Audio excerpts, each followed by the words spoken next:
सामीन मोहतरम, मेरे अजीज़ दोस्तों, बुज़ुर्गों, नौजवान साथियों, मैंने आप हज़रात के सामने कुरान मजीद फ़ुरक़ान हमीद की चंद आयात और नबी अलैहिस्सलातु वस्सलाम के फ़रामीन में से एक हदीस पढ़ी है। मेरे भाइयों, दोस्तों, बुज़ुर्गों, नौजवान साथियों, आज हम जिस ज़िंदगी से गुज़र रहे हैं, ये ज़िंदगी आरज़ी है और इस ज़िंदगी से ताल्लुक़ रखने वाली जितनी भी अशिया हैं वो सब की सब आरज़ी हैं। इस ज़िंदगी की गमी हो वो भी आरज़ी है, खुशी हो वो भी आरज़ी है, तकलीफ हो वो भी आरज़ी है, राहत हो वो भी आरज़ी है।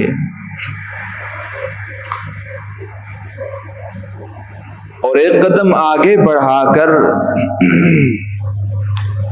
अगर यूं कहें कि ये ज़िंदगी हर किस्म के इंसान की गुजर जाती है, चाहे वो इंसान अपनी ज़िंदगी के दिन महल में गुजारे तब, बंगले में गुजारे तब, फ्लैट में गुजारे तब, एक क्वार्टर में गुजारे तब, छह जाए के वो किसी झोंपड़ी में गुजारे तब भी उसके ज़िंदगी के अय्याम गुजर जाएंगे। अगर वो शख्स अच्छे से अच्छे खाने खाने वाला है, उसकी भी गुजर जाएगी। बकरे खा रहा है, गोश्त खा रहा है, हिरन खा रहा है, खरगोश खा रहा है, मुर्गाबियाँ खा रहा है, XYZ मछली खा रहा है, और इसके मुकाबले में दूसरा शख्स है दाल रोटी खाता है, साग चटनी पे गुजारा करता है। जिंदगी के अय्याम दोनों के गुजर जाएंगे। वो एक बादशाह था, रात को अपने महल की खिड़की पर खड़े होकर अपने इलाके का नजारा कर रहा था। देखा कि उसके महल के बिल्कुल सामने जो नान बाई है ना, तंदूर वाला रोटियां जो पकाता है, उसने अपना काम खत्म करके तंदूर पर ढक्कन रख के चला गया। सर्दी का जमाना था और एक फकीर मिस्कीन आदमी वो आया अपनी गठरी लेकर, उसने उस ढकने के साथ अपनी गठरी रखी, सर रखा और सो गया। इस बादशाह ने उसे देखा तो बड़े हैरत में पड़ गया कि ऐसे भी लोग हैं कि सर्द रात और आकर ये फर्श के ऊपर लेटा और सो गया। सुबह हुई तो उसने अपने खादिमीन को कहा, जाओ भाई वो सामने नानबाई के तंदूर पर जो शख्स सोया हुआ है उसे बुला कर लेकर आओ। जब वो बुलाकर लेकर आए तो बादशाह ने उससे सवाल किया कि बता तेरी रात कैसे गुजरी। तेरी रात, उस बादशाह ने तो सब कुछ देख लिया था, कहने लगा बता तेरी रात कैसे गुजरी। उस फकीर ने कहा, बादशाह सलामत, जवाब बड़ा काबिल दीद है। उसने कहा, बादशाह सलामत, मेरी रात के दो हिस्से हैं। एक हिस्सा तो मेरी रात का तेरी रात के बराबर गुजरा, जैसे तेरी गुजर गई वैसे मेरी गुजर गई, लेकिन एक हिस्सा मेरी रात का तेरी रात से भी अच्छा गुजरा। बादशाह परेशान, ये तो क्या बात कर रहा है कि मेरी रात से अच्छा गुजरा। मैं यहाँ नरम मुलायम जो है ना बिस्तरों पर, बेडों पर लेटा हुआ, मेरी खिदमत के लिए हजारों खातिम, मेरी चौकीदारी के लिए जो है ना सैकड़ों सिक्योरिटी गार्ड, और मेरे साथ जो है ना मेरी बीवी। मेरे से अच्छी तेरी रात का हिस्सा कैसे गुजर गया, मुझे समझ में नहीं आ रहा। तो उसने कहा, बादशाह सलामत, जब इंसान रात को लेटता है ना, तो सोने से पहले कुछ वक्त उसकी आंखें वैसे ही खुली रहती हैं, वो कुछ सोचता रहता है इधर उधर की, पूरा दिन की जो बातें हों वो उसके जहन में होती हैं। हर शख्स के साथ यही मसला है कि वो वक्त मेरा अल्लाह ताला के जिक्र में गुजरा है। सोने से पहले का जो वक्त हो ना, आंखें बंद होने से पहले जब बिस्तर पर आदमी लेटता है तो 5-10 मिनट 15 मिनट, कोई बेचारे बीमार होते हैं तो उनके घंटे ऐसे गुजर जाते हैं सोने से पहले। तो कहा मेरा जो वो वक्त है ना, वो मेरा जिक्र में गुजरा, अल्लाह ताला के जिक्र में, तिलावत में, इन अस्कार के अंदर मेरा वो वक्त गुजरा। और आपका बादशाह सलामत?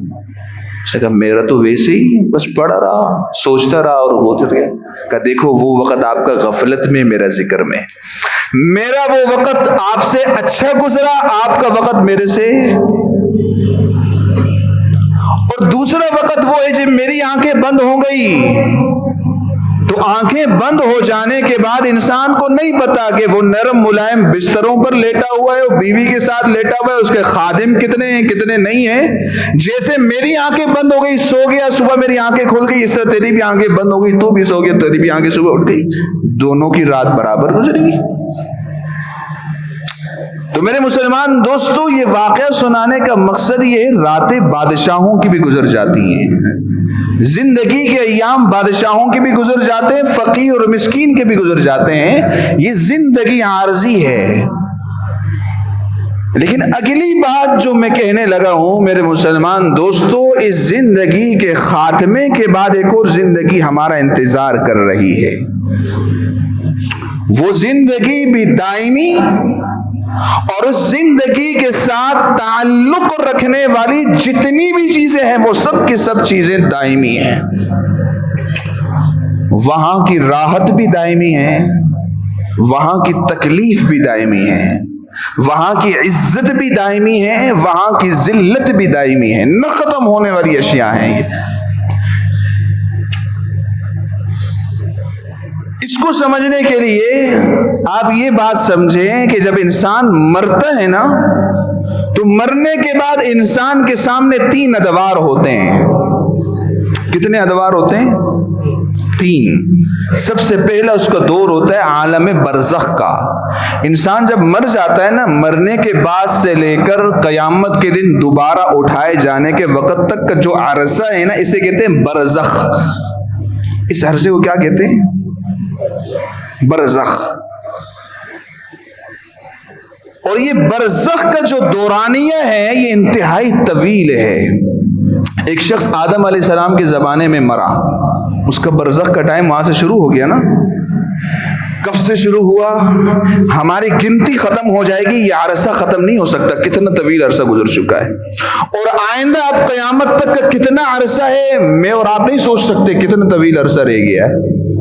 तो ये बरज़ख का अय्याम कितने तवील हैं, सोच नहीं सकता। इस बरज़ख के बाद एक और दौर शुरू होता है महशर का, मैदाने महशर। ये दौर कितना तवील है?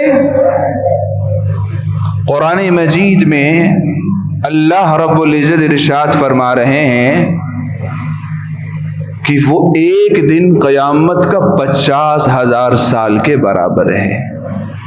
कितना? एक दिन, मेरे अल्लाह ने सिर्फ कहा एक दिन 50,000 साल के बराबर है। अब वो क़यामत के दिन कितने अय्याम का होगा, कितना तवील होगा, सोच भी नहीं सकते। फिर उसके बाद महशर का मैदान जब खत्म होगा तो फैसला हो चुका होगा, या तो जन्नत में जाएंगे तो जहन्नुम में जाएंगे। और जन्नत और जहन्नुम में जाने के बाद हदीस में आता है कि मौत को एक मेंढे की शक्ल में लाया जाएगा, जन्नत और जहन्नुम के दरमियान लाकर खड़ा किया जाएगा और पुकारा जाएगा, जन्नतियों जरा देखो तुम इसे पहचानते हो। वो जन्नती देखेंगे थे और कहेंगे भाई हाँ हम तो पहचानते हैं, ये तो मौत है। फिर जहन्नुमियों को पुकारा जाएगा, हाँ भाई तुम बताओ इसे जानते हो। जहन्नुमी भी कहेंगे हाँ भाई हम तो जानते हैं, ये तो मौत है।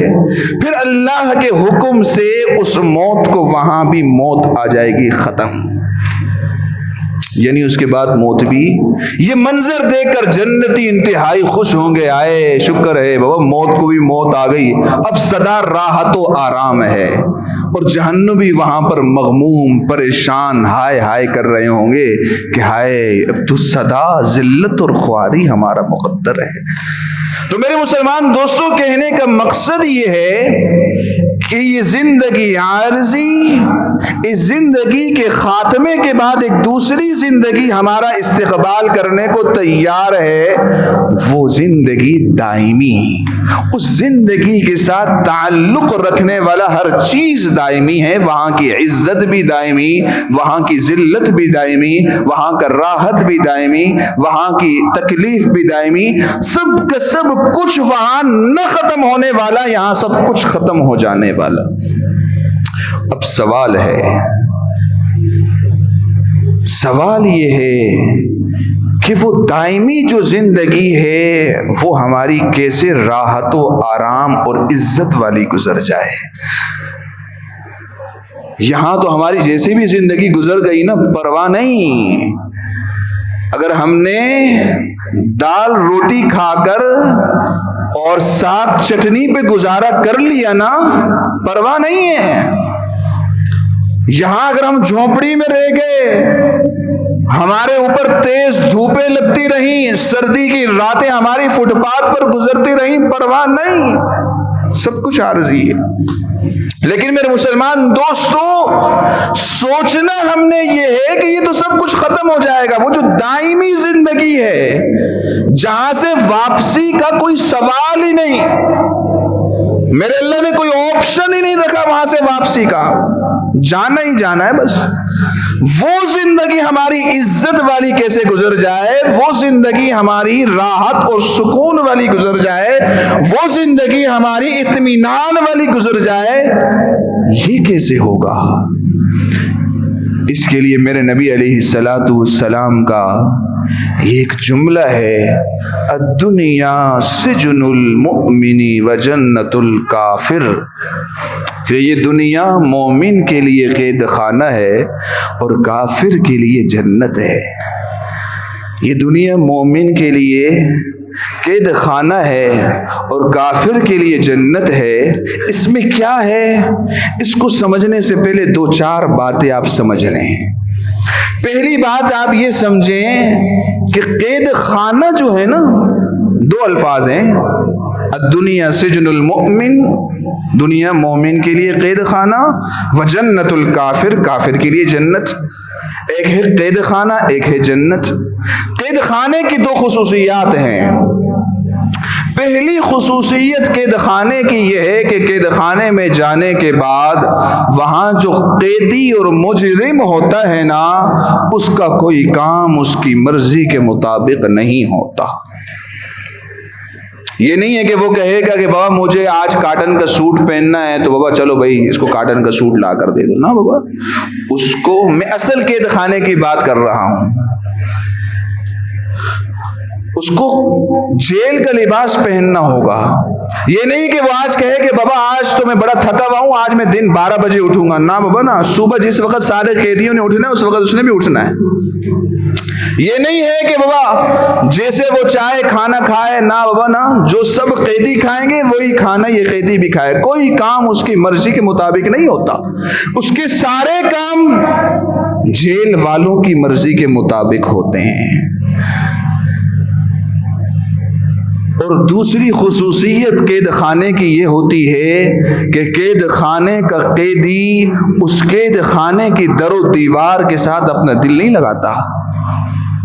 वो हर वक्त इस इंतजार में होता है कि मेरी रिहाई का परवाना आए और मैं यहाँ से निकल कर चले जाऊँ। अगरचे आप वहाँ पर उसे बेड लगा कर दे दें, एसी लगा कर दे दें, सब कुछ लगा कर दे दें ना, वो फिर भी कहेगा नहीं भाई मुझे यहाँ से निकलना है, मैंने अपने घर जाना है, जहाँ कोई एसी नहीं है, कोई बेड नहीं है, कुछ भी नहीं है, मैंने वहाँ जाना है। कैद खाने के दरो दीवार के साथ दिल नहीं लगाता वो। अगर उसे सजाए मौत भी हुई है ना, उसे पता है भाई मेरी तो लाश अब यहां से बाहर जाएगी, फिर भी उसके जहन के अंदर ये ऑप्शन होता है, यार काश हो सकता है कुछ ना कुछ हो जाए लेन देन और मैं यहां से जिंदा सलामत बाहर निकल जाऊं। ये कैद खाने की दो खुसूसियात याद रखिएगा। नंबर एक, कैद खाने का कोई काम कैदी की मर्जी के मुताबिक नहीं होता। नंबर दो, कैद खाने का कैदी अपना दिल कैद खाने के दरो दीवार के साथ, इसके मुकाबले में है जन्नत। अल्लाह हम सबको ले जाए। जन्नत के अंदर जन्नती का हर काम जन्नती के मर्जी के मुताबिक होगा। जैसा जन्नती चाहेगा वैसे अल्लाह रब्बुल इज्जत की तरफ से उसके साथ वही मामला होगा। वो चाहेगा मुझे ये खाना है, वो चीज उसके सामने है। वो चाहेगा मैं ये चीज पहनूं, वो चीज उसके सामने है। वो चाहेगा मैं आज वहां हूं तो वो वहां पहुंच जाएगा। हर काम जन्नती के मर्जी के मुताबिक होगा। नंबर दो, जन्नत में जाने के बाद कोई जन्नती ये आरजू नहीं करेगा मैं यहां से वापस चले जाऊं। कोई करेगा? सिवाय शुहदा के, कि शुहदा ये कहेंगे कि हमें दोबारा दुनिया में भेजा जाए ताकि दोबारा शहीद होकर हम यहाँ जन्नत में पहुंच जाएं। अलावा उनके कोई जन्नती ये ख्वाहिश का इजहार नहीं करेगा कि मैं यहाँ जन्नत से वापस चले जाऊं। वो अपना दिल जन्नत के साथ लगा कर रखेगा। ये दो खुसूसियात हैं जन्नत की। अब नबी अलैहिस्सलातु वस्सलाम की इस हदीस को देखिए।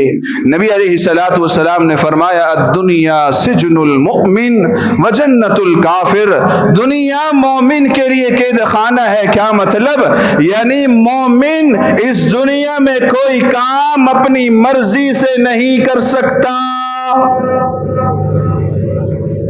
दुनिया में रहने वाला मोमिन कोई काम अपनी मर्जी से, उसने हर काम हर कदम उठाने से पहले अपने नबी का रास्ता और तरीका देखना होगा।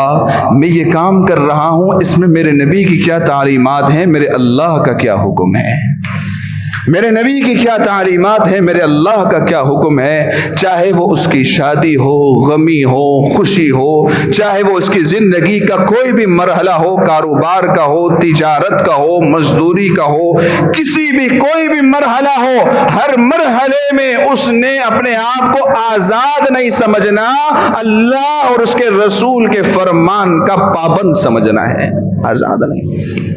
नंबर दो, मोमिन इस दुनिया के साथ अपना दिल नहीं लगाता। जैसे कैद खाने का कैदी कैद खाने की दरो दीवार के साथ दिल नहीं लगाता ना, हकीकी जो मोमिन होता है वो भी इस दुनिया के साथ दिल नहीं लगाता, बल्कि वो हर वक्त इस आरजू में होता है कि कब मेरी जान यहाँ से निकले, मैं जाकर अपने अल्लाह का और अपने रसूल का दीदार करूँ। हज़रत बिलाल हबशी रजी अल्लाह ताला अन्हु का नाम तो सब ने सुना होगा ना। बिलाल हबशी कौन है?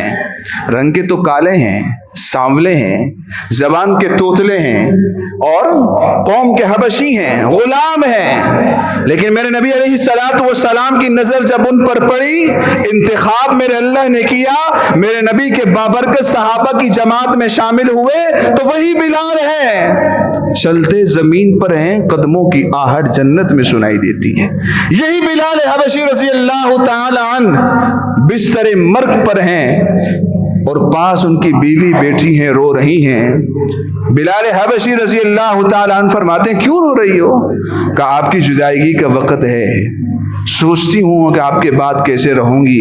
बिलाल हबशी रज़ी अल्लाह ताला अन्हु मुस्कुराते हैं और कहते हैं, मुझे तो खुशी हो रही है, गदन नल्का मुहम्मदन व अस्हाबहू, कि अब मेरी रूह कब्ज़ कर कर निकलेगी और जाएगी और जाकर मैं अपने नबी और अपने साथियों से जाकर मुलाकात करूंगा।